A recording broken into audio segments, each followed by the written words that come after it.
na verdade, eu fui percebendo que esse ponto de segurança intelectual nunca é muito bem atingido, mas que a continuação da investigação, dessas conversações que nós temos, da caminhada,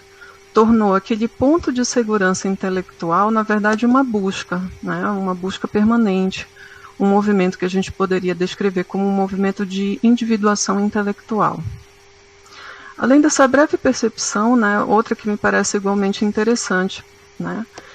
que teorias e métodos de investigação funcionam como espécies de mapas,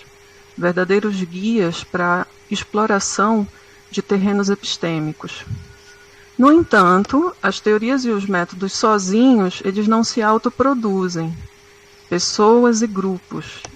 sendo eles docentes, discentes, pesquisadores, cientistas, engenheiros, contribuem para a constituição desses mapas teóricos e metodológicos, a partir dos quais nós podemos pisar em terrenos, né, com uma certa tranquilidade, e que em cada descoberta teórica ou metodológica, não é que nós nos tornemos, na verdade, mais sábios ou mais seguros intelectualmente, mas nós nos consideramos aos poucos mais participantes da constituição de uma cultura num sentido mais amplo. E eu estou mencionando isso exatamente porque,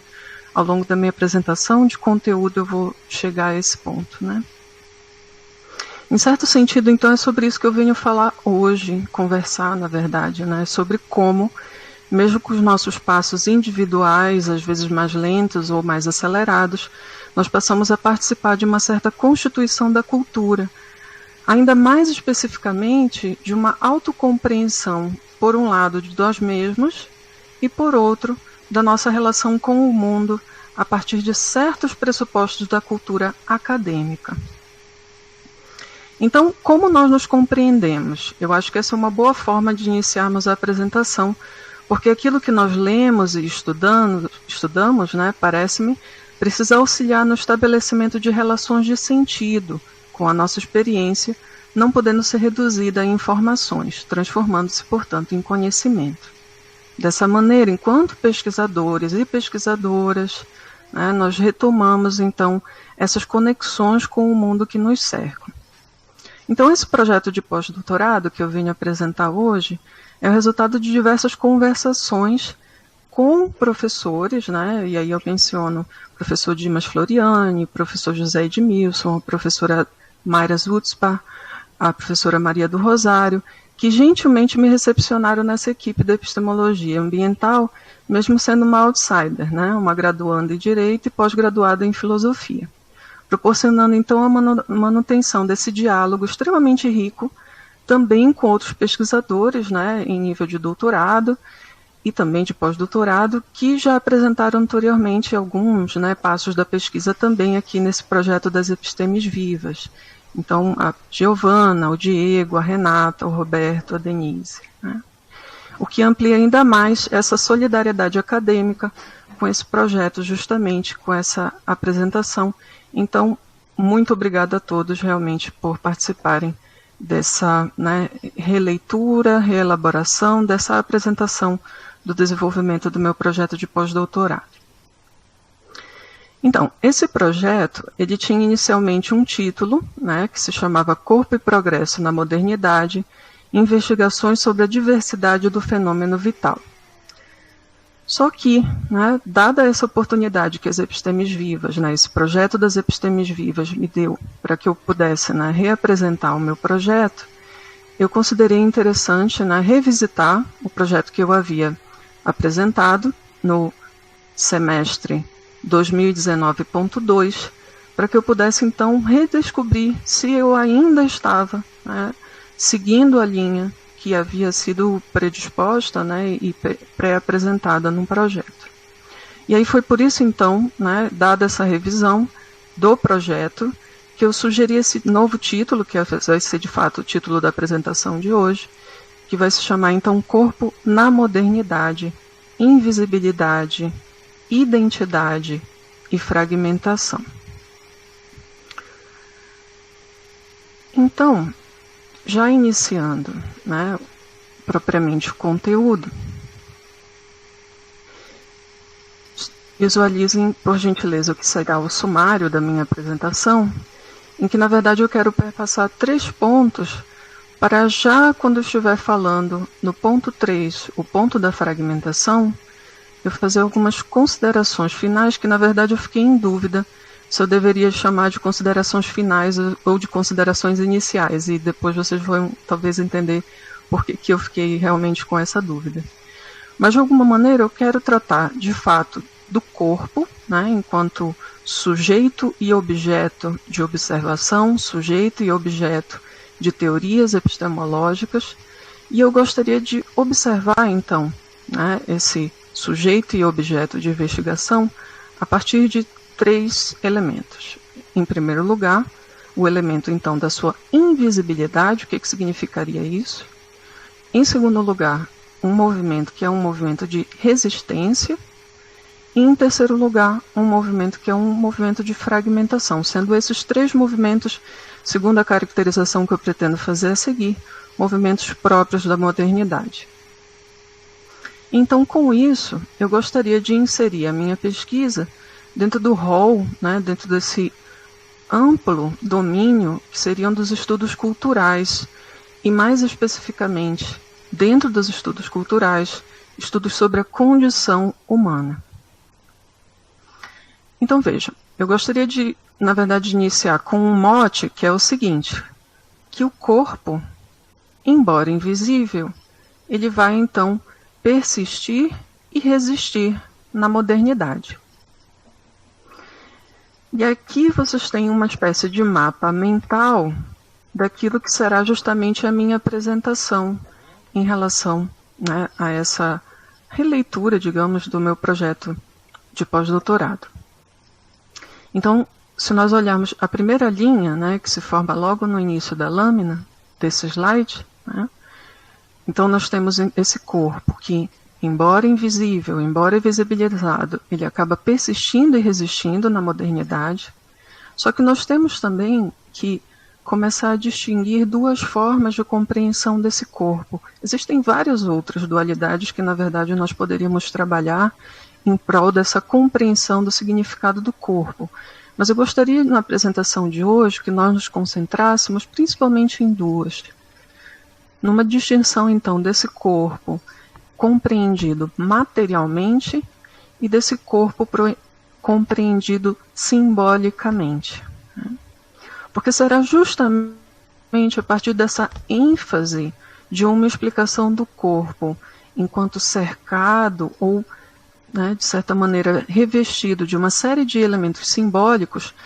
eu vou poder, a partir disso, identificar qual é o objeto específico da minha investigação, que é justamente um mapeamento de abordagens que eu vou chamar a seguir de abordagens híbridas, né? Abordagens híbridas sobre esse corpo na modernidade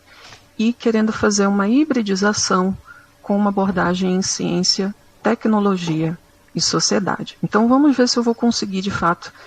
ser bem sucedida na apresentação, né, desse itinerário que na verdade está bastante resumido já nesse slide que eu agora os apresento. Mas agora vamos de um modo menos sintético, né, de uma forma um tanto quanto mais analítica, tentar justamente identificar esses meus pontos de partida. Então, em relação à invisibilidade, o corpo ele será entendido então como, embora invisível, persistente, resistente. E notem então que os corpos humanos eles mantêm-se em integração tanto com a natureza quanto com a cultura. Então, embora essa questão ela tenha várias discussões relevantes em vários campos do conhecimento, antropologia, ciências cognitivas, filosofia, sociologia, me interessa especialmente mapear modos de compreensão do corpo a partir da interação de diferentes sistemas epistemológicos, denominados para os nossos propósitos, então, de sistemas híbridos. Mas de onde deriva mais especificamente essa compreensão da invisibilidade do corpo na modernidade? Bem, David Le Breton, que é um antropólogo francês, ele tem um excelente livro, dentre outros, né? Mas tem um excelente livro chamado Antropologia do Corpo e Modernidade, em que ele pondera que a existência do homem é corporal.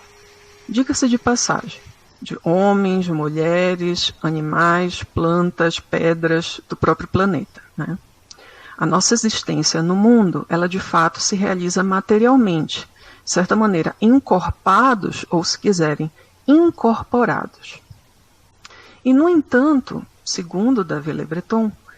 com o avanço da modernidade se provoca, por um lado, também o avanço do individualismo e, por outro lado, de uma estrutura social que passou a constituir um sistema epistemológico hegemônico, caracterizado como racional,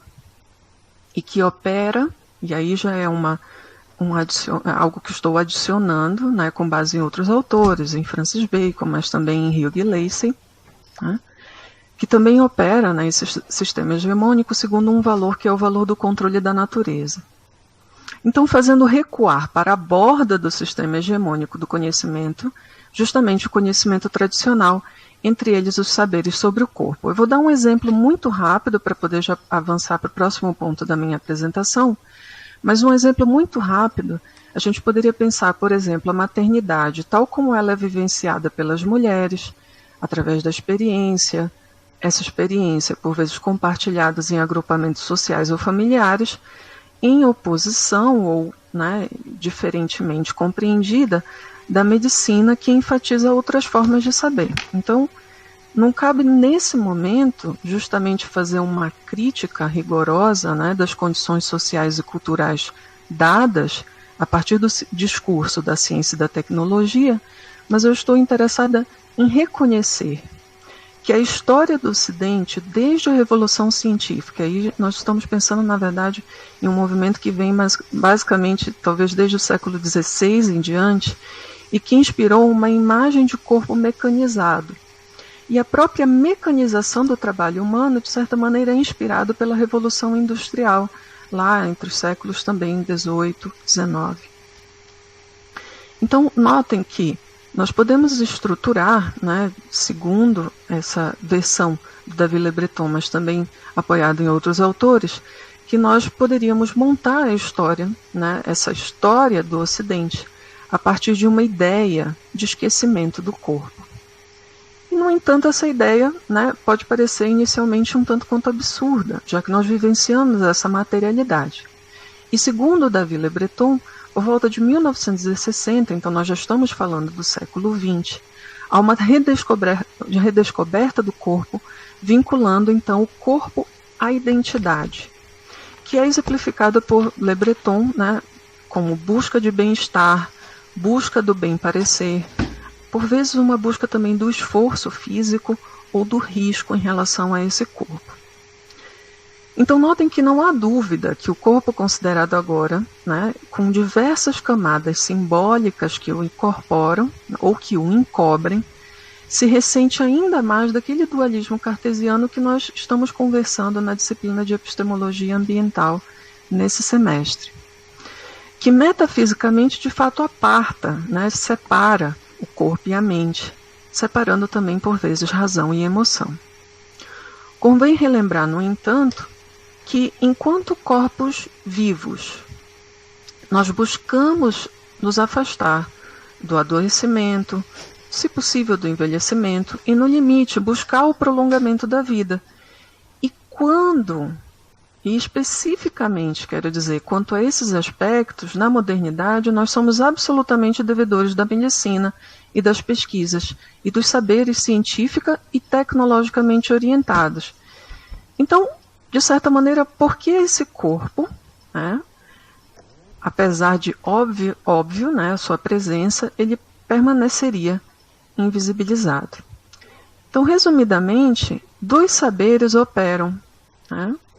simbolicamente nas nossas sociedades ocidentais. Por um lado, o saber biomédico, isso segundo a caracterização ainda do Le Breton, e por outro lado, a experiência individual do corpo como posse, o meu corpo. E aí o Davi Le Breton afirma o seguinte, que essa estrutura individualista faz do corpo o recinto do sujeito, o lugar do seu limite e de sua liberdade, o objeto privilegiado de uma fabricação e de uma vontade de domínio. Então notem justamente a questão de que o corpo, na modernidade,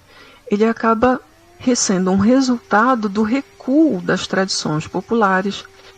e do advento do individualismo ocidental, marcando, portanto, uma fronteira entre o indivíduo e o outro,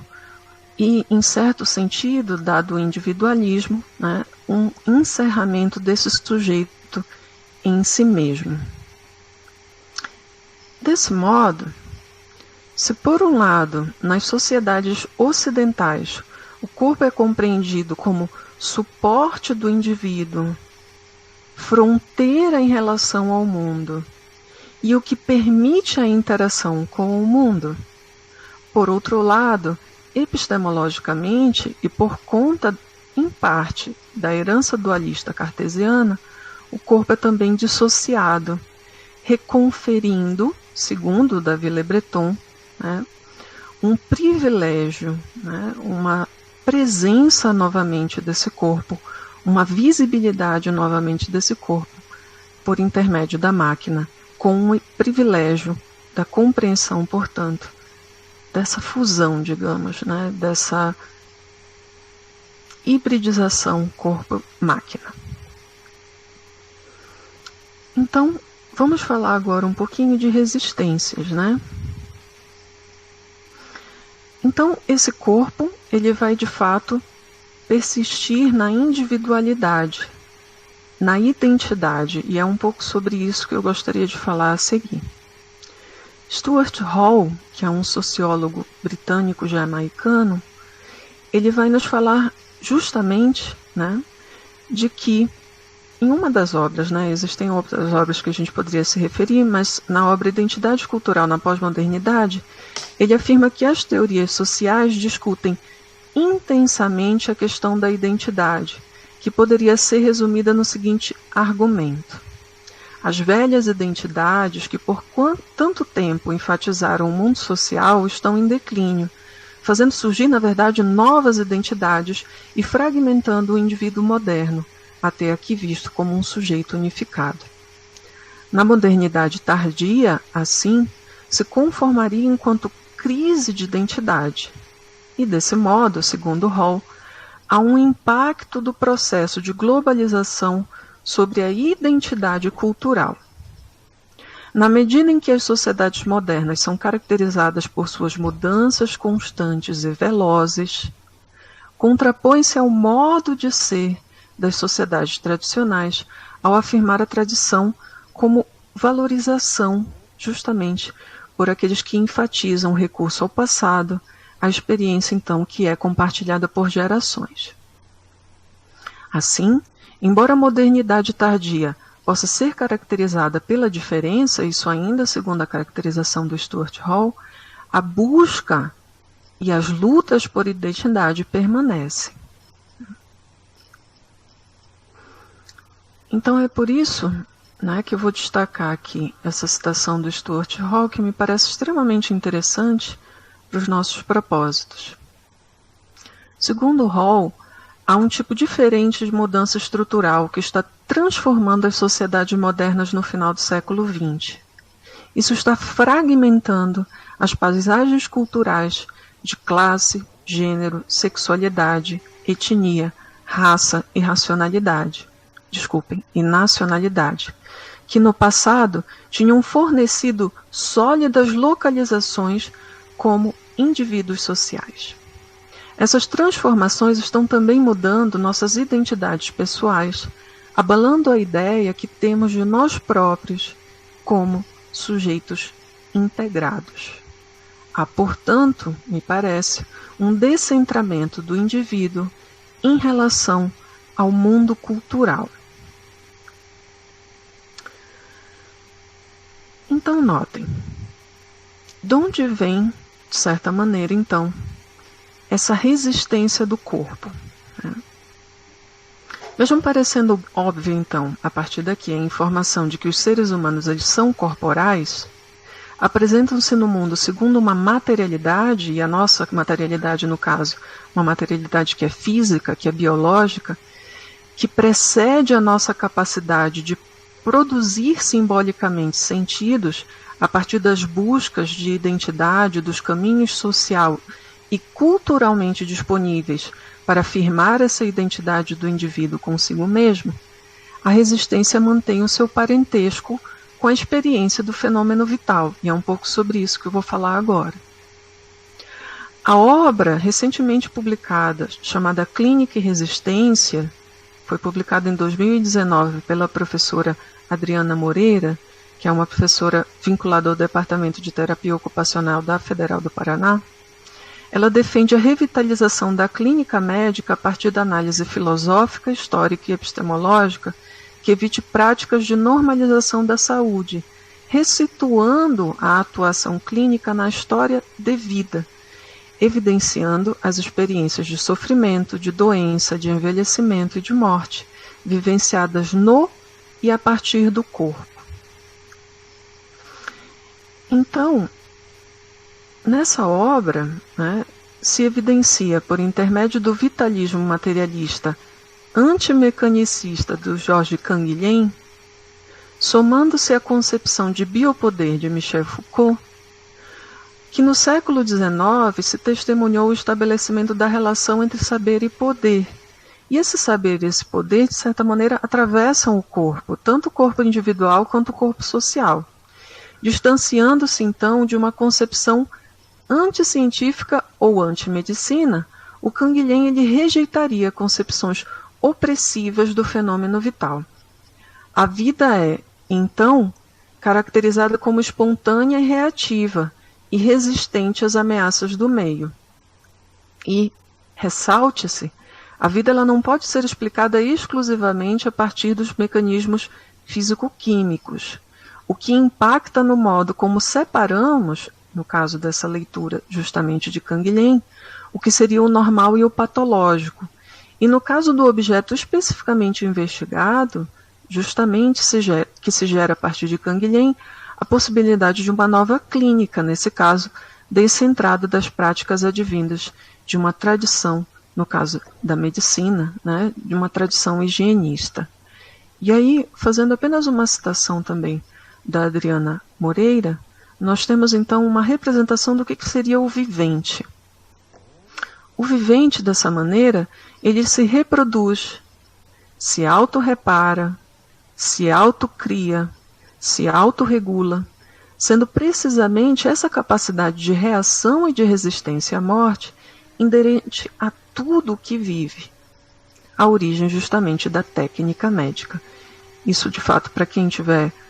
um anseio de buscar mais detalhes sobre como é que a Adriana vai, de fato, elaborar essa passagem, então, de uma nova forma epistemológica de se ver a atuação clínica para uma compreensão de novos modos e técnicas médicas, sintam-se convidados então a ler a obra dela como um todo. Mas, de qualquer maneira, retomando então a questão justamente da minha apresentação, e aqui, embora eu vou falar novamente do terceiro elemento, vou falar justamente da fragmentação, eu já estou me encaminhando para as minhas considerações finais a partir daqui. Então, a ideia é exatamente a seguinte. Nós temos, a partir do século XX, uma certa mudança estrutural. Então, nós temos novas paisagens culturais, e nós temos uma ideia de sujeito que ainda está, de certa maneira, integrado, centrado, a sua autocompreensão enquanto corpo, mas ainda assim, essa autocompreensão ela se encontra fragmentada justamente porque você tem várias alternativas, você tem várias possibilidades de constituição desses indivíduos. E note-se então, vamos acrescentar agora um elemento novo, novo na apresentação, que é justamente a questão da tecnociência que vai se conformar e vai se firmar, nós poderíamos afirmar enquanto um sistema hegemônico, justamente a partir do século XX e XXI, acompanhando essas mudanças estruturais que estão modificando, de certa maneira, também as nossas paisagens culturais, de um modo mais amplo. Então, a tecnociência, de certa maneira, ela vai então justamente trazer a importância ou não, né, de fazer justamente essa elaboração do que seria a experiência de vida, considerada num sentido mais amplo. Ela pode ou não impactar também, né, sobre como é que se compreende a interação com o meio, compreendendo essa interação, tanto uma interação com o meio natural, como uma interação também com o meio cultural. E, além disso, né, nós estamos justamente num contexto em que há bastante reivindicação justamente da diferença, como diria o Stuart Hall, nós não podemos esquecer da diferença, também enquanto uma busca dessa identidade que se encontra em crise, mas, por outro lado, também, num sentido vital, nós precisamos cada vez mais, talvez, de teorias e de abordagens epistemológicas que consigam dar conta de uma complexidade, que consigam dar conta justamente de uma diversidade que é própria justamente da contemporaneidade. Então, nós temos essa, digamos, agente interveniente, que é a tecnociência, na conformação de um sentido cultural do significado justamente da nossa experiência vital e que, de certa maneira, vai precisar ser, segundo a análise que eu faço no meu projeto, analisada, né? Até que ponto essa tecnociência, na verdade, ela está contribuindo ou não para a formação de um certo sentido mais integrado justamente dessa experiência vital. Então é exatamente por isso, né, que nós estamos pensando, de certa maneira, esses sistemas híbridos. Né? Porque notem, embora caracterizado como uma representação individual, centro a partir do qual o indivíduo constitui a sua autocompreensão na experiência da vida e na interação com o meio social e cultural, o corpo, enquanto centro das experiências biológicas e psicológicas, é abordado no meu projeto, né, com abordagens que promovam potencialmente certas identidades simbólicas, sem descartar ou afastar a diferença, ou ainda a diversidade dos fenômenos vitais. Assim, o meu projeto, na verdade, ele não tem, né, um objetivo exatamente de uma novidade. O que ele pretende, na verdade, é um mapeamento de abordagens que promovam justamente relações epistemológicas que se desenvolvem em paralelo na modernidade, com ênfase em abordagens integradoras da experiência vital com a tecnociência. Então, dito isso, o trabalho investigativo para mapear esses conceitos advindos de diferentes abordagens, que pretende justamente retomar esses fios condutores que conectam e se intersectam para formar, vou chamar assim, de um manto provisório, de onde emanam justamente as diferentes texturas de identidade, demonstrando epistemológica e, portanto, simbolicamente, que há mesmo na modernidade tardia e fragmentária a possibilidade de reconstrução de solidariedades epistêmicas, nesse caso, com o potencial de reagregar, aí eu coloquei alguns elementos, né? A tecnociência e a experiência, evitando o estranhamento, por exemplo, que nós temos, por vezes, com certos objetos técnicos.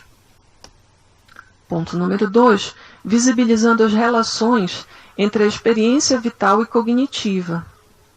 E em terceiro elemento, seria justamente a possibilidade de resultar em uma metáfora provisória e, no entanto, potencialmente agregadora de diversas identidades, para tecer fios de sentido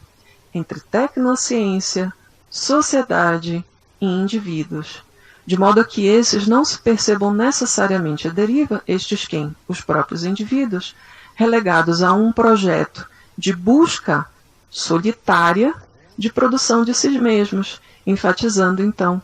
essa autocompreensão de identidades como se fossem apenas relegado a uma autodescoberta. Então vejam só, já chegando, me encaminhando à parte final da apresentação, para os meus propósitos investigativos, a metodologia de análise é uma metodologia bibliográfica, é um estudo, de fato, de determinadas abordagens.